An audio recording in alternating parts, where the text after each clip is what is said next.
Hello, and welcome back to the Pocket English Podcast. I am Sarah. And I am Tom. We are so happy to have you here with us today. Whether you are walking to work, drinking your morning coffee, or just relaxing at home, we are glad you pressed play. Today, we are going to talk about a problem that every single language learner faces. It does not matter if you are a beginner or if you have been studying for years. We all know this feeling.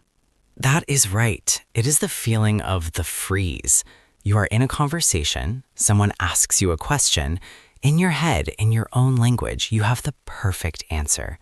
You are smart, you are funny, you have a complex, interesting idea that you want to share. But then you try to turn that idea into English, and suddenly your brain stops. You start to speak, but you feel panic rising. You are searching for grammar structures. You are looking for the perfect connecting word. You get halfway through a sentence, and then you realize you do not know how to finish it.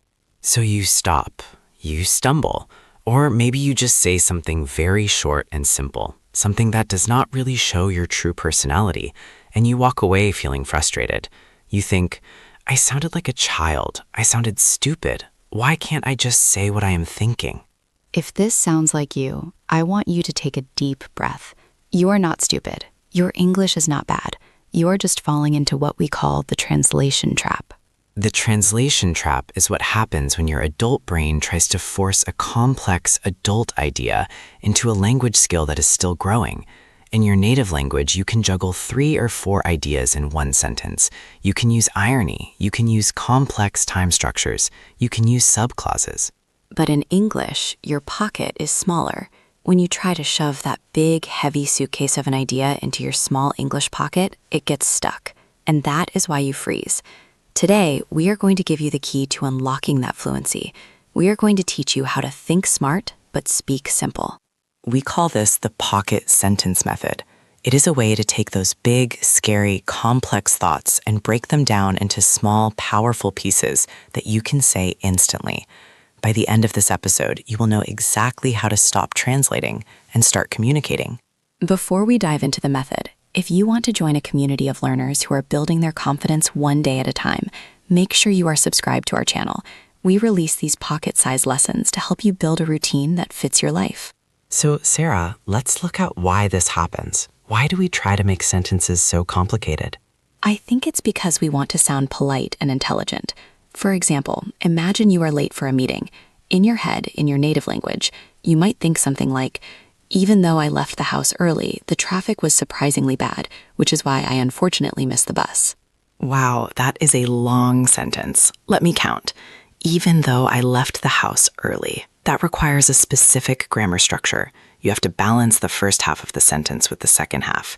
You have to remember how to use even though correctly. Exactly. And then you have surprisingly bad, which is an adverb-adjective combination, and then which is why, a relative clause. And finally, unfortunately, another adverb. To say this one sentence, your brain has to perform about 5 different gymnastic moves at the same time. And if you drop just one of those balls, the whole sentence crashes. You panic, you pause, the person listening gets confused. So here is the pocket sentence method. Instead of trying to translate that one giant monster of a sentence, we are going to break it into 3 small, strong baby sentences. We are going to strip away the decoration and keep the truth. Let's look at that example again. Even though I left the house early, the traffic was bad, so I missed the bus. What is the truth of that story? What actually happened? Well, 3 things happened. 1, I left early. 2, the traffic was bad. 3, I missed the bus. Listen to how clean that sounds. I left early, the traffic was bad, I missed the bus. It is so simple. But is it bad English? No. It is clear English. It is confident English. When you speak like this, you are not fighting with grammar. You are just delivering facts. Subject, verb, object. Subject, verb, object. Many learners are afraid to speak this way. They think, Tom, if I speak in short sentences, I will sound rude or I will sound like a robot. I understand that fear. But let me ask you, what is worse, sounding clear and direct or freezing and saying nothing? When you use the pocket sentence method, you actually sound more confident. You sound like a leader. You are giving information quickly and efficiently. Also, think about how native speakers talk. When Sarah and I are chatting before the show, do we use long poetic sentences with 4 clauses? Not usually. We say things like, I'm tired, the coffee machine is broken, I need to go to the shop. We speak in short bursts. The long, complicated sentences you see in textbooks are for writing. Speaking is different. Speaking is about connection, not perfection. So, the rule for the pocket sentence method is one big idea equals 3 small sentences. Whenever you feel your brain getting tight, whenever you feel that panic rising because a sentence is getting too long, stop, slash it, cut it into 3. Let's practice this together. We are going to do a little simulation. I am going to give you a scenario, a complex thought that you might have in your daily life. I want you to listen to it, feel the stress of it, and then we will work together to break it down. Okay, here is the first scenario. Imagine it is Monday morning. A colleague asks you, how was your weekend? In your head, you want to tell the truth. Maybe you had a bad weekend. You want to say, I went to the cinema to see that new movie everyone is talking about, but honestly, it was really boring, so I fell asleep. Oof, that is a trap. I went to the cinema to see, infinitive of purpose, that everyone is talking about, relative clause. But honestly, it was boring, conjunction, so I fell asleep, result clause. If you try to say that all at once, you will stumble. Right now, I want you to pause and think. How can you break that story down into 3 facts? What are the 3 things that happened? I will give you a few seconds to think. Did you find them? Let's try. Fact 1, you went to the cinema. Fact 2, the movie was boring. Fact 3, you fell asleep. Now say those 3 sentences out loud with me. I will say one and you repeat it. I went to the cinema. The movie was boring. I fell asleep. Now listen to the whole story together.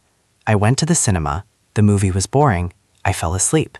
Sarah, how does that sound to you? It sounds funny. It sounds punchy. It actually sounds like a joke. If you said that to me, I would laugh. It is much better than getting lost in grammar and saying, I went to movie, but Exactly. The short version has power. Let's try a harder one. This one is more abstract. It is about work and feelings. Okay, here is the situation. You are stressed at work. Your boss asks, can you take on this new project? You want to say no. In your head, you think, I really would love to help, but I have too many deadlines right now, so I don't think I can do it. This is a classic polite panic sentence. We use so many words when we want to be polite. I really would love to. I don't think I can. These are softeners, but for a learner, they are obstacles. They are walls that stop you from speaking. Let's strip it down to the truth. What is the reality of your situation? You want to help, you are busy, you cannot do it. Let's turn those into pocket sentences. Number 1, I want to help. Number 2, I am very busy. Number 3, I cannot do it. Now let's add just a tiny bit of softness back in because it is work. I want to help, but I am very busy. I cannot do it. Notice that we used but. That is a connector, but it is a simple one.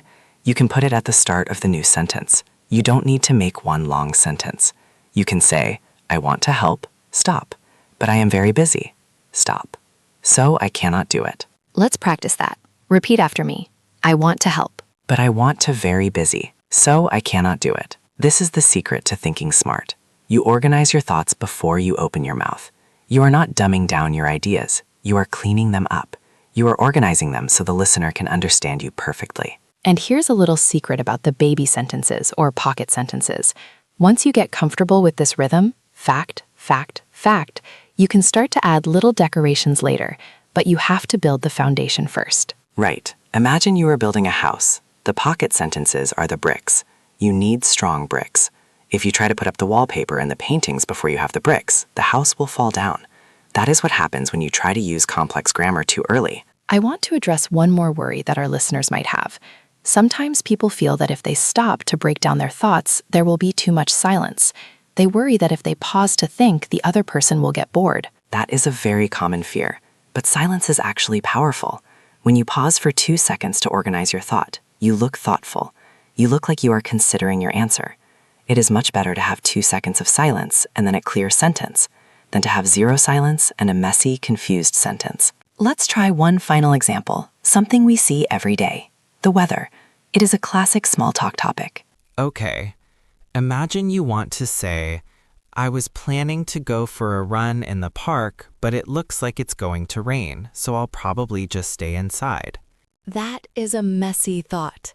Was planning to go, looks like it's going to, probably just. Too many words. Tom, show us how to use the pocket sentence method here. Okay.